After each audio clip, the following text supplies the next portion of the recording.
Ladies and gentlemen, the audience, wars are never the right means of increasing one's power. Small countries have understood it well, also because they cannot advance their goals by means of war. Peace is their most essential interest. In the period after the Second World War, Finland's relationship with Russia has been built on the principles of peace and civilization. In the post-Cold War world, we wanted to believe that even the enlightened superpowers would no longer try to undermine the sovereignty of other countries by means of war. Therefore, February 24th, 2022 was a big shock and disappointment. For Finns, it reminded us of our own wars and our struggle for independence. Finland had been non-aligned for 80 years and Sweden for more than 200 years. Today, both are members of NATO. The decades of friendly relations between the Finnish and Russian peoples and civil society have been left at the feet of the war.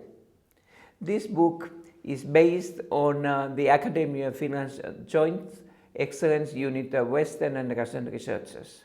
It is an analysis of the challenges of developing Russian society. When the English version of the book appeared, the scientific world was still living in the spirit of the end of the Cold War. Nowadays, we ask new questions. What is the essence of the Ukrainian crisis? Will Russia return to dialogue with the West?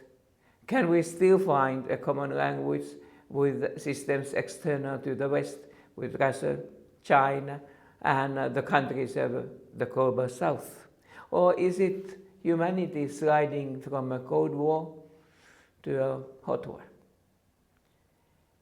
Finland is one of the Nordic countries with well-established democratic traditions and a welfare society. However, Finnish history is in some key aspects quite different from that of the other Scandinavian countries. Finland was for over 600 years a part of Sweden. Several wars between Sweden and Russia happened during those years. Sweden was strongly defeated in the war 1808 to 1809 and had to give the eastern part of the country to Russia.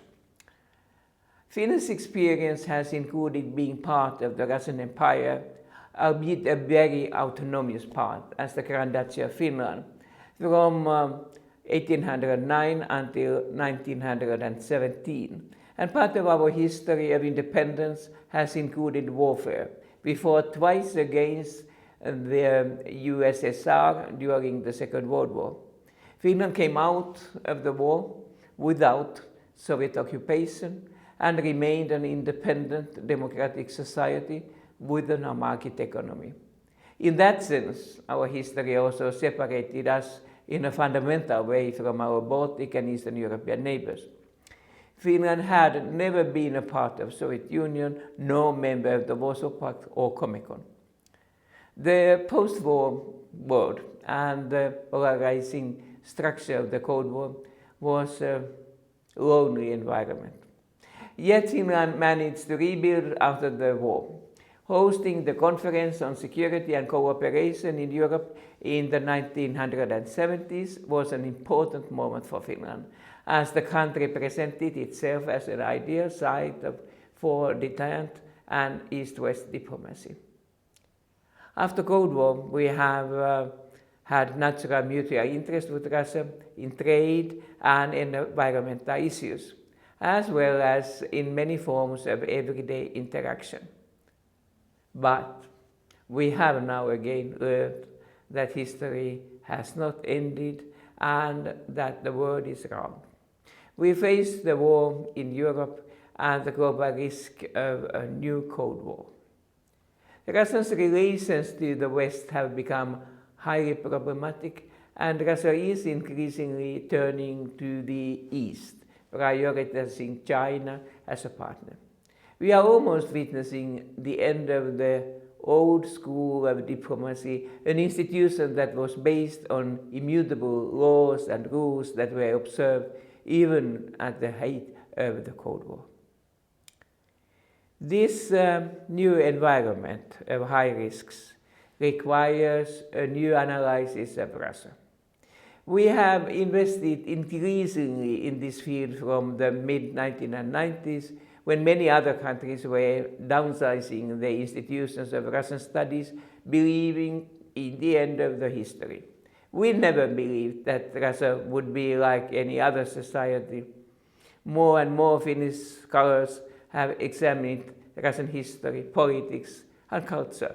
We have also aimed at informed decision-making, creating networks of stakeholders in addition to academic expertise. The knowledge generated has been eagerly consumed by Finnish politicians and by opinion makers.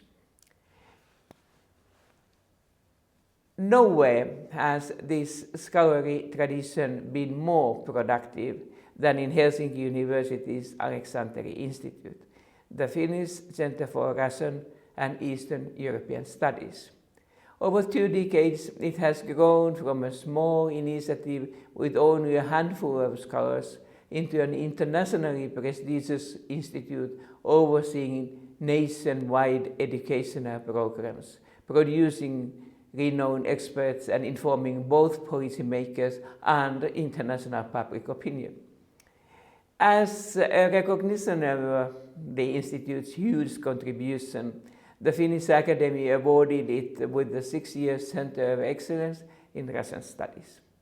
This center has been extraordinarily productive. Its experts have published over 40 books and multiple other publications, and have been ever present in the media and other public and academic forums.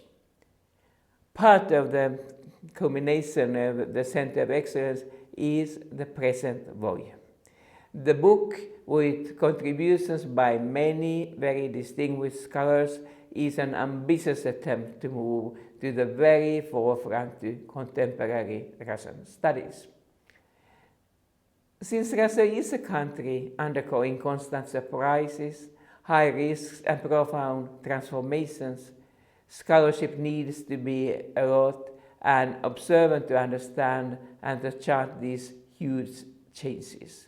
As a German scholar, Christine Engel writes in the review of the English version, this book shows the key contradictions of Russian society. In that spirit, I strongly recommend this book also to Russian readership, to anyone, experts and laymen alike, who wants to gain real insight into the complexities and contradictions of Russian societal development. Although protracted war makes the world look like black and white, the history has not ended now either. Vast ecological challenges such as climate change and new security threats such as terrorism, global inequality and poverty cannot be solved on the basis of competitive national interests. In a highly interdependent world, we have to find joint new solutions that are able to combine economic growth, environmental sustainability, and social justice. In this way, I do my own work in the Sustainable Development Solutions Network. We need diplomacy and recognition of joint global interests and human values. Russia has to make its own solutions, but in the long run, they have to acknowledge that global problems will touch Russia too. Only then we will have a future.